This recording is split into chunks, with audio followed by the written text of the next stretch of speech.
Buenas noches, bienvenidos a Cosechas y Negocios. Hola Martín, ¿cómo estás? Hola Cristian, buenas noches. Bueno, vamos a hablar de política, tiene que ver con la actividad económica, Mucho, con el campo. mucho. Al final de cuentas es un aspecto como para analizar, entenderlo, tratar de entenderlo, qué va a pasar con las elecciones, con las PASO, después con las elecciones generales, ¿no? Hoy vamos a tener una clase de lujo. Ah, bien, muy bien. Una clase de lujo. Bien, es bueno saberlo eso. Ernesto Calvo es profesor del Departamento de Gobierno y Políticas de la Universidad de Maryland, es argentino. Bueno, lleva años viviendo allí en Estados Unidos, analizando la realidad de ese país. Le vamos a pedir, bueno, aunque es difícil, son países muy diferentes, alguna suerte de comparación. Ernesto, buenas noches. ¿Qué tal? ¿Cómo estás, Buenas noches. Ernesto? ¿Cómo están? Primera pregunta, un poco dado tu experiencia, ¿cómo se ve en la política estadounidense a la política argentina? Si es que se la ve, obviamente, es muy chiquita, ¿no? Sí, la Argentina está fuera de radar para la mayor parte de Estados Unidos. Estados Unidos, primero que tiene una lucha interna feroz, en este momento está orientado todo hacia la política doméstica, todo es Estados Unidos, nada fuera de Estados Unidos, y lo único que entra en la política de Estados Unidos es lo que es estratégico, ya sea comercial o militarmente. Entonces, para Estados Unidos existe Europa, existe el noreste asiático y existe Medio Oriente, por razones militares o económicas. Y América Latina, había un estudio muy interesante de cientos de llamadas del presidente Obama a todos los países del mundo para medir el grado de contacto. Y América Latina fuera de radar, hace muchos años. Eso es, digamos, en Washington. Claro. Pero vos tenés la sensación de que, más allá de la desconexión de Estados Unidos con América Latina, la imagen argentina ha mejorado, ha cambiado, o por lo menos, no sé, dentro de los comités relacionados específicamente con asuntos extranjeros. Es difícil, es interesante. Uno interactúa con mucha gente. Washington es una ciudad muy chiquita y muy política. Son negocios y política, todo en Washington, todo el tiempo. El Departamento de Estado ha quedado vaciado políticamente a partir de que llegó Trump, con lo cual mucho del personal jerárquico que se tiene que ocupar de esas cosas ha salido de pantalla. Y entonces, al hacerlo, hay muy poca de la gente que realmente se ocupa de América Latina. Hay áreas específicas de diplomacia blanda que incluyen toda América Latina, porque América Latina no es un lugar de conflicto.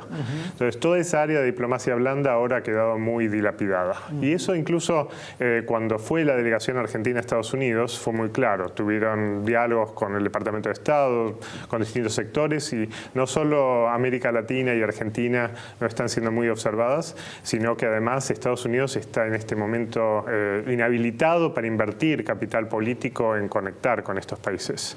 Entonces, es cierto que Argentina tiene en este momento mejor llegada y tiene más visibilidad con actores políticos más institucionales, pero también somos un área de poco interés, digamos, sí. poco importantes. No generamos conflicto, entonces tampoco atención. Claro, no somos un problema y no somos una oportunidad. No somos principal socio comercial ni tampoco somos un país en guerra.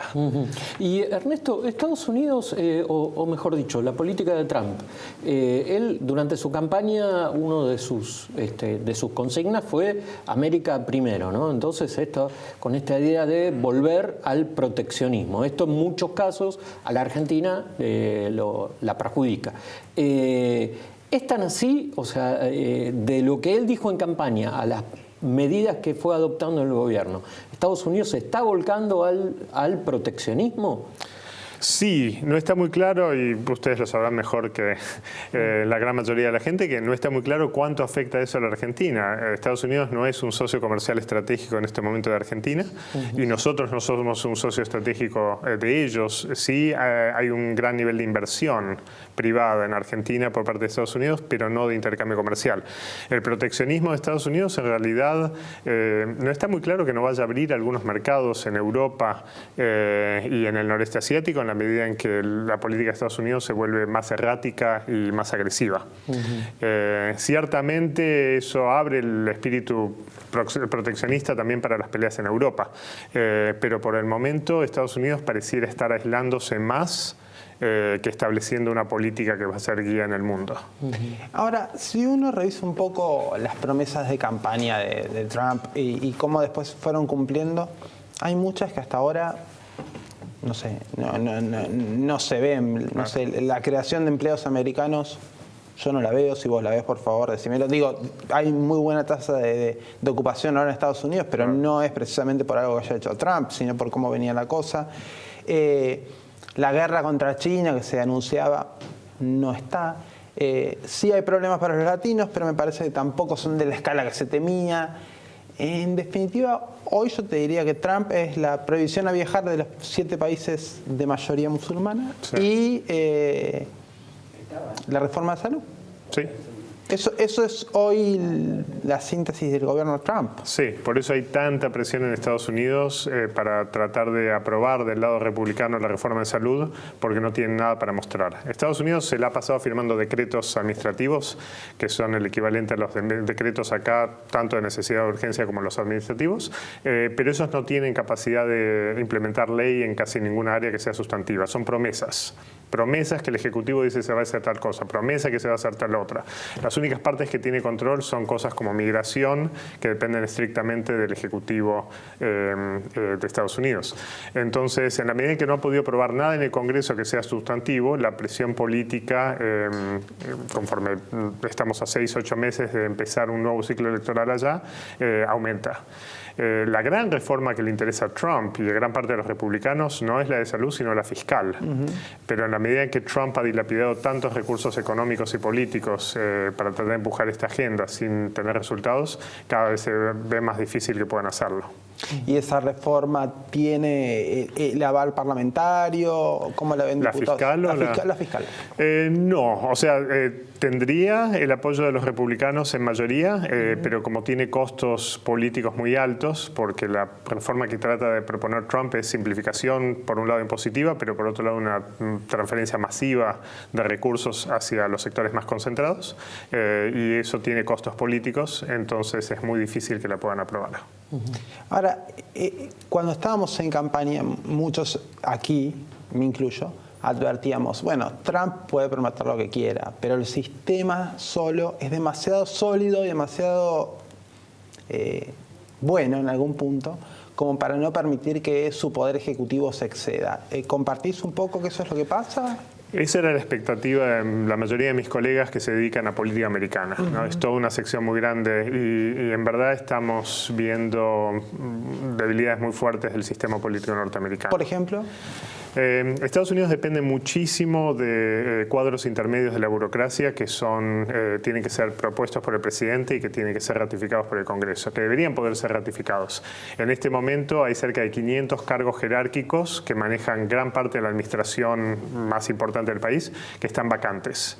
Y no porque no hayan sido aprobados por el Congreso, sino porque no han sido nominados por Trump. Por el Ejecutivo. Eso hace que hay muchos departamentos clave que están paralizados, como el Departamento de Estado, que maneja toda la política exterior, mucho más que la política dura y militar. Y eso también maneja todas las áreas jerárquicas importantes de organismos como la EPA, organismos, todo lo que maneja jubilaciones, todo lo que maneja pensiones, retiros, todo lo que maneja salud, ha quedado vacante. Entonces lo que se está viendo es que están paralizados muchos organismos del sector público si bien estábamos en un momento de ascenso económico, desde la tasa de desempleo, como decías, muy baja, 4,5%, la economía creciendo, etcétera, y eso tapa un poco los problemas, todo lo que es la operatoria del Estado está en este momento muy complicada. Y Ernesto, ¿qué está pasando en la sociedad norteamericana? ¿Hay polarización? ¿Se sigue manteniendo eso que se vio en la campaña, que nosotros conocemos ya desde hace tiempo?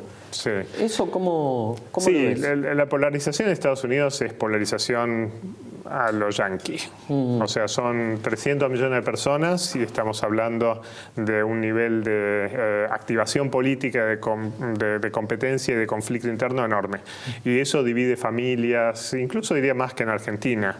Yo creo que comentaba antes de comenzar el programa que llevé un grupo de estudiantes a charlar de política a varios municipios en Argentina y nos encontramos con gente del PRO, del radicalismo, del peronismo, y entonces estaban hablando de la polarización en Argentina, la crispación, y yo les digo, bueno, pero esperemos un segundo, tenemos unos estudiantes acá de Estados Unidos, preguntémosle cómo lo comparan. Entonces le preguntamos a los que estaban ahí, ¿dónde hay más polarización? Y todos unánimemente, en Estados Unidos. El nivel de conflicto allá es muy virulento. ¿Pero es un conflicto ideológico o es hacia personas? O sea, ¿estás contra Trump o estás Es ambas cosas. con Trump? Es ambas cosas.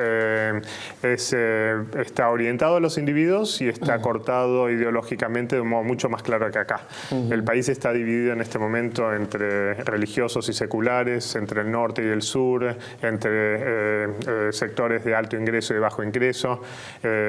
Con el tema de salud que mencionábamos antes, los sectores de bajo ingreso están también divididos racialmente, entonces hay toda una parte de la comunidad blanca del medio oeste y de las áreas más suburbanas cuyo ingreso es muy bajo comparado con Estados Unidos, que dependen del financiamiento público para acceder a beneficios como salud y educación, y que han votado abiertamente para deshacerlos por algo que corta líneas raciales, ideológicas y políticas.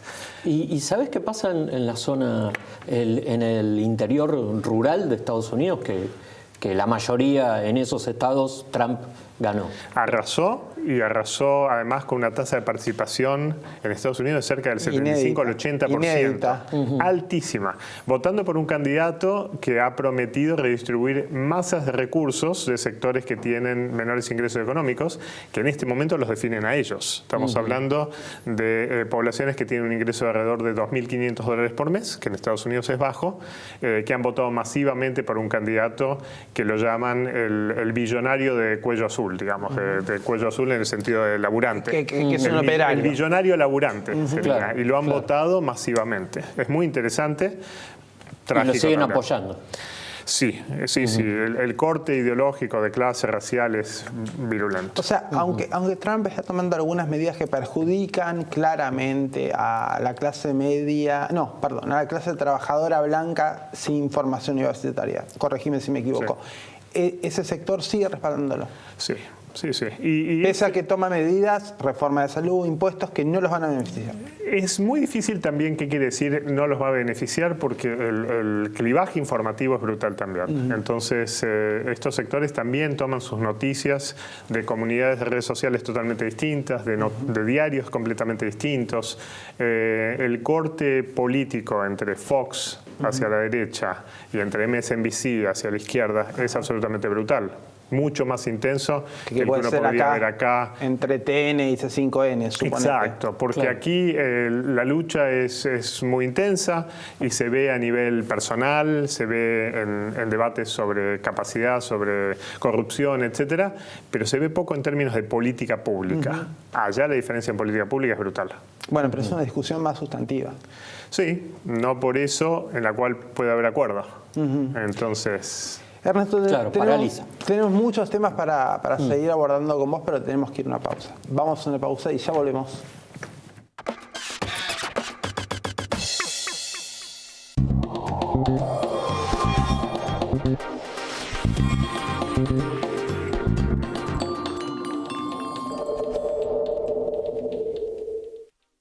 Aceitera General Dehesa, una empresa comprometida desde hace más de 65 años con el desarrollo del país y las generaciones futuras. Préstamos personales de hasta 500.000 pesos a tasa fija. Cumplí tus sueños con Banco Provincia. Registro Nacional de Trabajadores Rurales y Empleadores. Informate en www.renatre.org.ar o llama gratuitamente al 0800-777-7366. Dignificamos el trabajo rural. Renatre. Somos el campo. Aleja la rama negra y al yuyo colorado. Aleja la rama negra y al yuyo colorado. Juan, ¿qué haces? ¿Qué voy a estar haciendo? ¿El ritual contra la rama negra y el yuyo colorado? Probaste con HIT. ¿Con HIT? A ver. HIT, aleja la rama negra y al yuyo colorado. Pará con los rituales y aplicá HIT. HIT controla más de 20 malezas difíciles de hoja ancha gracias a su excelente poder de quemado y a su versatilidad de uso. BASF. We create chemistry. ExxonMobil, líder en tecnología para la operación segura y eficiente de recursos no convencionales de gas y petróleo, está contribuyendo con el progreso del país desde sus operaciones en la provincia de Neuquén. Mi corazón con el Kini late más. Dale, prendete. Vos también hacete fanático al ritmo del Kini 6 y vení a festejar todas las semanas. El fruto de nuestro trabajo es parte de tu mesa. Por eso queremos que nos conozcas. En Monsanto ayudamos al campo a producir más alimentos cuidando los recursos naturales. Entrá a Descubrir Monsanto y sé parte de la conversación. ¿Un préstamo para cambiar el auto? Nos sale más caro el mecánico que las cuotas. Somos la pareja de Galicia. Imagínate si fuésemos la pareja de los vinos.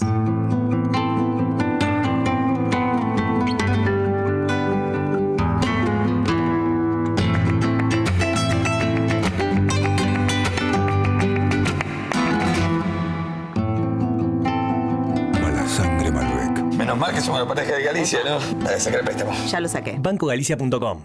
¿Pensaste alguna vez en todo lo que te da la tierra? Profértil. Vida para nuestra tierra. Biogénesis Vagó. La evolución de la salud animal.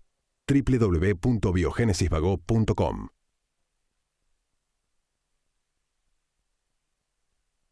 Pensá en lo que vas a poder hacer con lo que ahorrás. Aprovecha hoy mismo esta promo de Provincia Seguros y llévate un 30% de descuento con el seguro de tu 0 kilómetro, camioneta o 4x4. Llama al 0810-222-2444. Consulta con tu asesor de seguros o en nuestras sucursales. Nuestro compromiso es con vos. Provincia Seguros, una empresa del Grupo Provincia.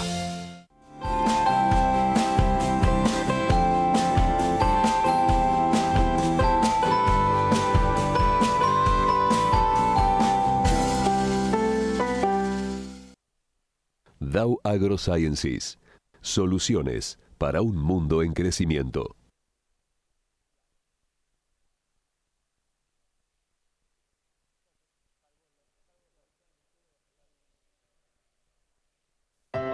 Es posible que tu aporte para cuidar el agua sea una gota en el océano, pero sin tu aporte, al océano le faltaría una gota. Es un mensaje de AISA.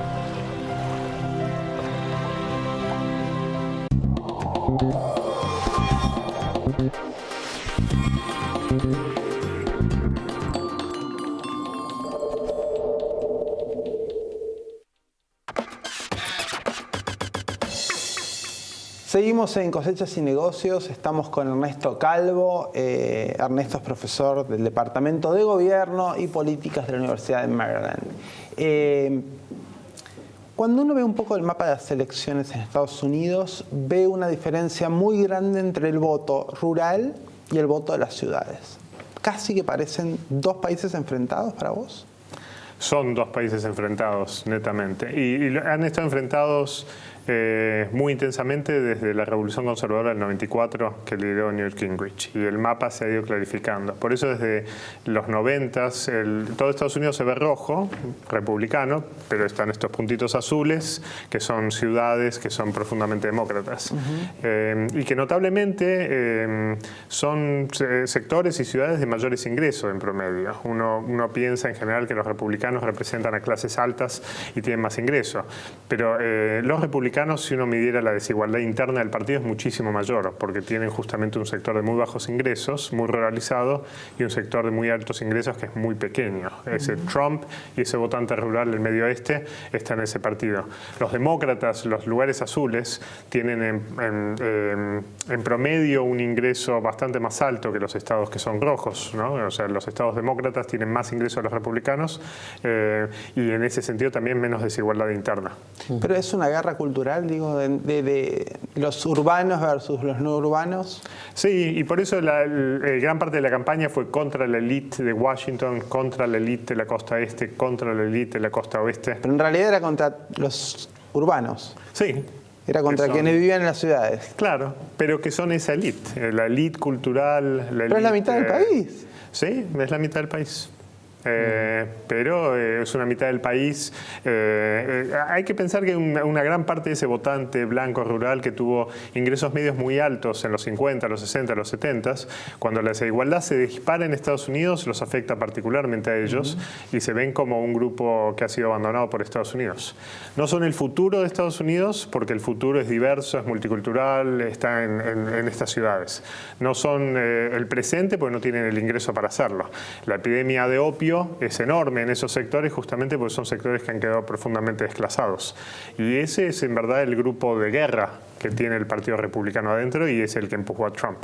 Lo curioso es que, digamos, toda la conducción republicana es la que precisamente llevó adelante las políticas económicas que perjudicaron a esos sectores. Sí, y es una dirigencia, el sector más fiscal, conservador, más tradicional del Partido Republicano, ve con mucho miedo a Trump, con mucha desconfianza y además, por un lado, ha descubierto que tiene un votante que le sirve para ganar elecciones y por otro lado es un votante que desprecia profundamente. Y Ernesto, si te podemos traer a la Argentina, ¿qué te llama la atención de cómo se están haciendo las campañas políticas, de cómo se comporta el electorado, del discurso político, si se discuten temas o se discuten personas? ¿Qué es lo que te llama la atención de cómo se está viviendo hoy este proceso político en la Argentina?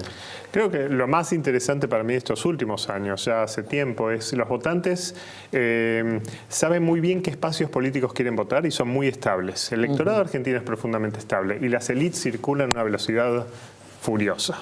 Entonces hicimos un análisis muy interesante, que es que usamos las coaliciones políticas del país para armar una red política, para ver quién estaba conectado con quién.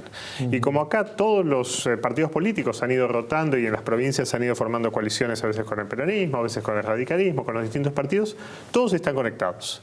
En Estados Unidos, si hiciéramos el mismo ejercicio, tendríamos republicanos y demócratas y no se conectarían. Al mismo tiempo, cuando los partidos van cambiando y uno tiene actores políticos que se mueven de un partido a otro, que de pronto se acercan al PRO, Lustó en un momento, se alejan del PRO. Lustó de vuelta. Lustó de vuelta. Los votantes saben si se acercaron o se separaron y votan por espacios políticos en el cual la consistencia es enorme. Entonces, los votantes parecieran hoy tener una brújula por la cual saben cuáles son esas políticas y esas áreas de la política en la cual están más cerca, y mientras tanto hay una furiosa competencia entre las élites por los espacios de poder. Entonces, o sea que hay, digamos, no sé si está bien definirlo así, pero es como si se estuviera partida la sociedad en segmentos, bueno, no sé, hacia la derecha, hacia la izquierda. ¿Es así? Sí, el voto argentino es moderado y centrista en su gran mayoría. Una cosa que siempre nos llamó la atención y que hemos medido mucho es que cuando uno ve la distribución ideológica de los votantes, ¿no? De izquierda a derecha, están todos en el medio. Y los partidos se ubican como si estuvieran intensamente un poco más de un lado, un poco más del otro, pero en realidad todos los actores políticos en Argentina son moderados cuando uno los compara con América Latina o con Estados Unidos. Entonces, por eso digo, habíamos hecho un trabajito con un colega y decíamos la crispación es un sentimiento, ¿no? Uno no ve ese correlato intenso a nivel de política pública, pero uno ve que la mayoría de los votantes se ubican de izquierda a derecha, saben dónde están ubicados, votan partidos que están cerca, hay presión en los partidos para acercarse y hay una rotación enorme de las élites arriba, muchos más políticos tratando de sentarse en el cargo que cargos que pueden ser distribuidos. Ahora, vos analizás mucho las redes sociales. Sí. En las redes sociales comienza a verse un perfil un poco más ideológico, sobre todo en relación al rol del Estado y al rol del sector privado. Sí. Esa empieza a ser una discusión más relevante. ¿Quién va a crear empleo? ¿Quién va a generar el futuro? Eso claro. Lo ves. Y sí, eso también marca posiciones. Totalmente. Y así como los partidos tienen sus propios cuerpos militantes y esos son más intensos a nivel de ideología, las redes sociales se parecen mucho a eso. Las redes sociales no tienen toda la población argentina, tienen en general a más intensos. Claro, y estos intensos están mejor definidos ideológicamente. Cuando hay una crisis, ¿no? Nisman, tarifazo, 2x1, elecciones, entra mucha gente que viene de visita. Entonces las redes suben en tamaño. En lugar de tener, qué sé yo, 300.000, 400.000 cuentas que están operando, de pronto suben 1,5 millones, 2 millones de cuentas, como una burbuja.